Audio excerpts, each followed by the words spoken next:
Most people think the solution to pressure is resistance. Someone pushes you, you push back. Someone challenges you, you confront them. That feels brave, but most of the time, it's also the fastest way to lose. Here's an uncomfortable truth about real life. Power doesn't collapse when you attack it head-on. It collapses when you attack what it depends on. If someone is stronger than you, more authority, more money, more influence, fighting them directly almost never works. That's not weakness, that's reality. Smart people don't try to win the obvious battle. They change the situation so the battle no longer matters. Think about work. If your boss controls your schedule, your income, your future, arguing rarely helps. Complaining rarely helps. Standing your ground usually just paints a target on your back. That's a direct fight. A smarter move is becoming harder to replace. Skills, options, connections. Once you have leverage, the dynamic changes, quietly. No confrontation needed. In business, the same rule applies. Small companies don't beat giants by copying them. They don't try to outspend or outshout them. They go where the giant is slow.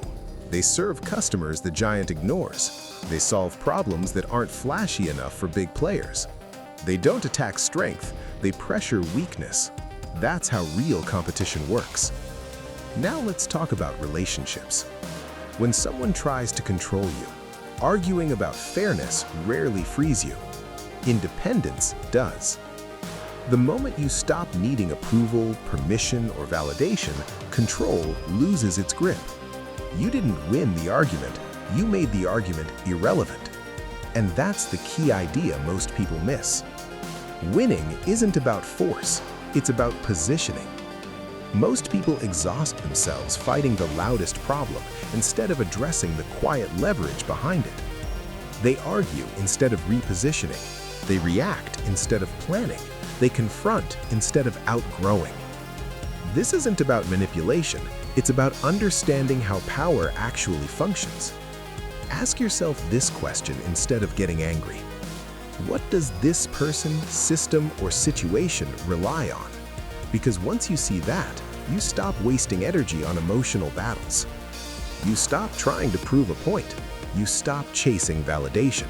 You focus on leverage.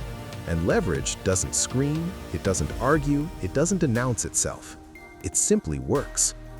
That's how people survive unequal situations. That's how they escape traps without drama. And that's why the smartest move is often the one no one notices.